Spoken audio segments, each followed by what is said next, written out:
Business owners, leaders, and teams love to play the blame and complain game because it feels good to be right and to not take ownership of the results that you get in your life. And it's the very reason why they stay stuck, attached to their belief that they're right. See, overcommitment, it's not a time management problem. It's a self-respect problem. And that may sound harsh.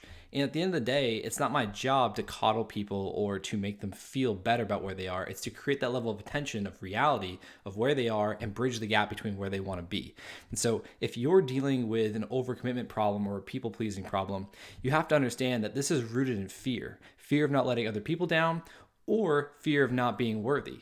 There's a ton of complexities that's involved in this as well.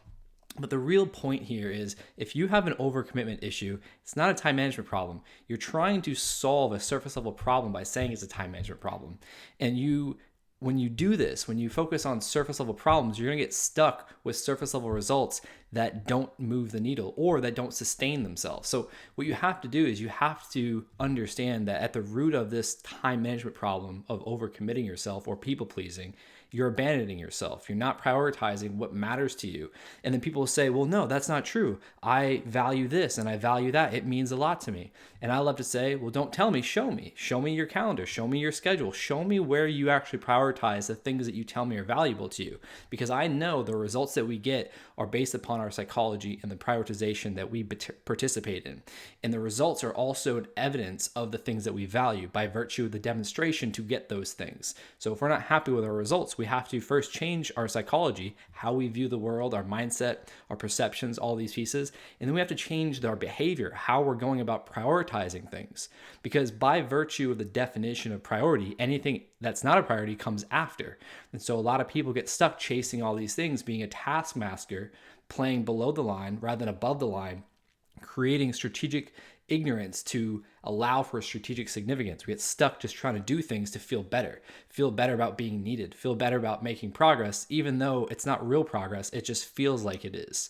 So if you're saying yes to everyone and everything, this is a way to avoid the discomfort of those fears of letting people down, not being worthy, so on and so forth. And it's also a fear of embracing the discomfort you have of breaking a cycle of who you are and how you identify with who you are based on the stories you tell yourself.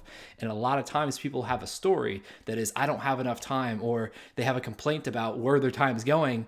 And at the root of it, it's them. They're the ones doing it. So the first step is to create an awareness of what's important, what you're doing, and why these things matter. Because if you're complaining about something, there's always a hidden payoff and a hidden cost. So if you have a complaint about time management and that you don't have enough time to do all the things and your priorities are, slacking because of all these other things that are actually a priority, that's the story you're telling yourself. And if you continue to tell yourself that story over a long enough time, it becomes a belief system. And what you believe filters out all the information, filters all incoming information. So your mind gets wired to focus on that belief to affirm that you're, it's true and your truth, you're standing in your truth, and it finds evidence to prove yourself right. Again, being right may feel good because it doesn't allow for accountability and ownership, and it doesn't change the situation. So there's a level of discomfort that we have to embrace and endure to get to the things that we want, to get the experiences we want, and to create the impact and the life that we want. So the first step of breaking the cycle of overcommitment is auditing your fuel source. Are you fueled by running away from something or being drawn towards something? Essentially, is it stick motivation, pain, or is it carrot motivation, pleasure, joy, fulfillment? Neither one of them is right or wrong. In that being said, there's a vast difference in terms of sustainability and the conversations we have with ourselves. Because at the end of the day, we have to understand that self-sabotage becomes a very big player in this game. Because if we're focused on running from something and at the same time we want this thing to happen, our brain just gets latched on to the thing that we don't want. Because the brain, the unconscious mind, communicates in images. So if we say, I don't want fill in the blank, it creates an image of the fill in the blank. It doesn't process negatives. So if we're running away from something, the first step is to flip it to the inverse, to state it positively. So if the example is, I don't want to be overweight, the brain just creates an image of being overweight. And then it filters out how we see life to prove that we are someone that's overweight, and that's what we're going to get. Rather than that, if that's the goal is to not be overweight, what's the inverse? To be fit, to be in good shape, whatever that means to the person. And they create a mental model, a mental image of that. And the brain focuses on that. And then it finds the ways to get us closer to that. So if we have an issue of speaking negatively, we're going to create a degree of self-sabotage. We're going to undermine our efforts because the brain has an image of what we don't want. So the first step is to create a positive stated goal or aim. So we have that positive image. So that way, that's how we view the world. The second step is creating alignment and prioritization. So if we have a focus, this is what we want. Let's say it's 12 months down from now, we're going to start this business, or we're going to launch the business, or we're going to, our weight goal is a year, 12 months down the line. We can work back from then to now and figure out our top 3 to 5 tactical operating priorities that we can sort out each day. These are the behaviors, the tasks. So you have your 12-month goal, you break that down into quarters. You have 4 quarterly goals, and you break that down into 3 monthly targets, and then break that into a weekly target aim. And then you break that down into 3 to 5 tactical operating priorities or behaviors or tasks that you can focus on one at a time. Because we can focus on a few things, but we can't focus on 100 different things. So if you can get your goals chunked down to daily tasks, then you pick one at a time to focus on. And then you can move from there. So again, by the definition of priority, anything that's not a part of those 3 to 5 tactical operating priorities, it comes after. Just take a note of it and then review the list at the end of the day and add it to the next day.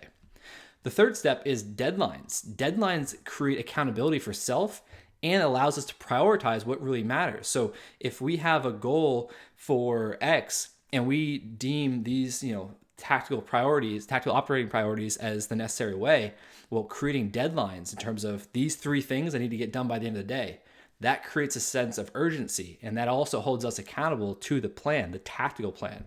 And then we can focus on checking those things off that actually move the needle. They create strategic significance. And then we can go to our list that we made earlier of other things that come up, because things are always going to come up. And at the same time, if you decide that everything is urgent, that means nothing is actually important, and you're going to be spinning your wheels wondering why you're left frustrated, stuck, and even worse off than before, because the needle's not moving. It's actually going backwards. It all comes down to the level of accountability you hold with yourself, and creating deadlines, even if they're arbitrary.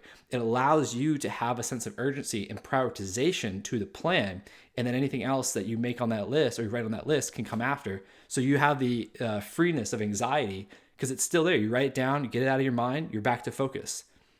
Now, the fourth step is to uphold the self-commitments that we make, keeping our word to ourselves. This allows us to build evidence that we actually do the thing we said we'll do. Not only does this create trust within ourselves, this is evidence that creates trust from other people. It's the idea of competence creates confidence. When we show up and do the thing consistently that we said we'll do, we not only create a level of evidence and confidence and trust in ourselves, other people see that. Other people will see what we do, and that always outweighs the words that we have or that we say. So if we can keep our commitments to ourselves and show ourselves that we're competent, that will bleed over to other areas that we make commitments to other people in different aspects of our lives, and then we show up and do the thing. Other people trust us because we actually do what we said we'll do. We're not late. We're not scrambling. We're not rescheduling or canceling or not going to this or that, whatever the things are. We do what we say, which is another way of creating accountability to ourselves because it forces us to prioritize what actually matters. Because if we go focus on the other things and then we don't keep our word, well, 1, we let ourselves down, and 2, we let other people down. And the more we let ourselves down, the more that we're going to let other people down.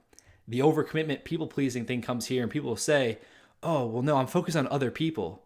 Well, if you neglect yourself, it's just a matter of time for when you start to break down and not be your best, which other people count on you because that's what you said you would do. You do the thing. And if you're not able to show up as your best, that thing that you said you were going to do is going to deteriorate.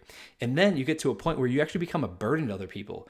Your problems actually start to bleed over to other people's problems. So it's like the oxygen mask analogy. You put your oxygen mask on first, so that way you're not passed out and can help other people. And that way you don't pass out and become a burden to other people, a block, a barrier, and affect other people's safety and well-being.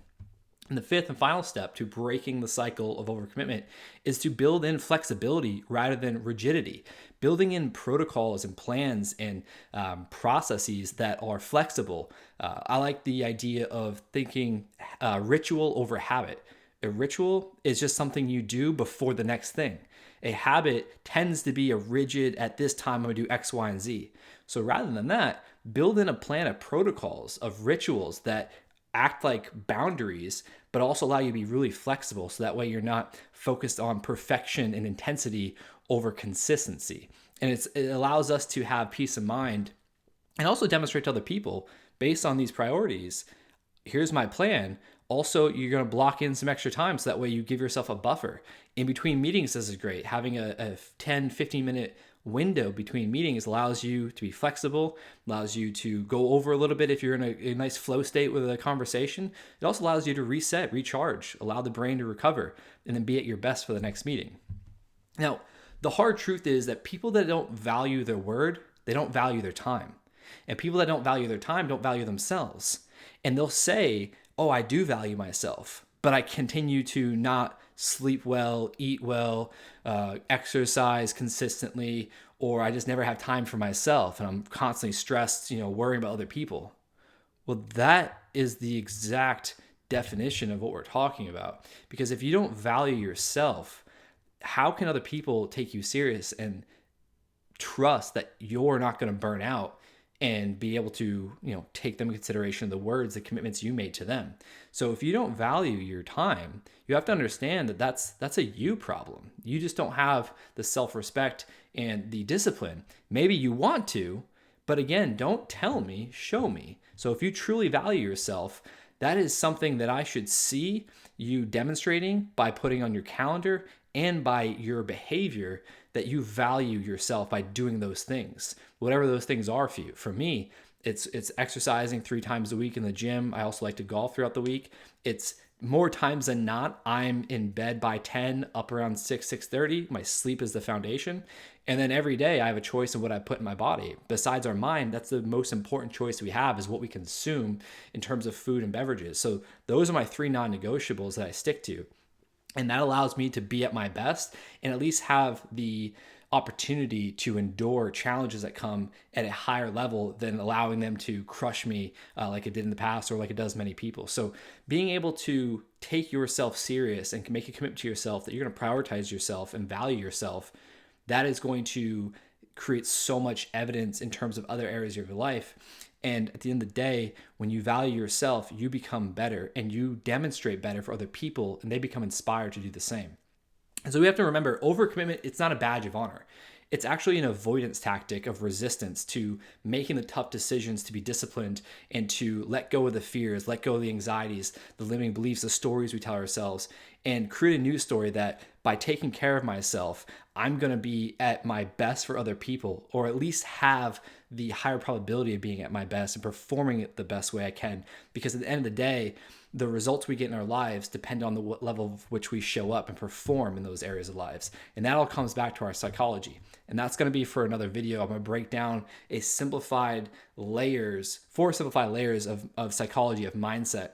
And if we're not happy with the results that we're getting in our lives and the experience that we're getting, we have to go back to the drawing board and look at us. Stop pointing the finger out and point it back at ourselves and take ownership of where we are and ask ourselves, what are the stories I'm telling myself that are then becoming an automatic program, that are then building a belief system of mine? And how is that belief system helping me filter the incoming information for better or worse, which may be keeping me stuck or allowing me to grow, move forward? And then how does that belief system and that story create meaning and determine the value that I see in things and get out of life? And all of that creates our identity. And how does that system create the identity that then circles back to the stories I'm telling myself and reinforce my identity, my belief system, and then my behavior, which all creates the personal reality that I'm experiencing? So at the end of the day, remember, overcommitment, it's a self-respect problem. It's a harsh truth, and it's also the very thing you need to hear to have permission to take care of yourself first, prioritize what matters by demonstration, in due time, you'll start to see the results will manifest as evidence of the thing that you truly value because you're demonstrating that you value that. So look out for the next video. I'm gonna do a video series of the 6 elements of growth and high performance. And the first one we're talking about is awareness and how that impacts our personality and that creates our personal reality. So I'll see you in the next video. I appreciate you being here.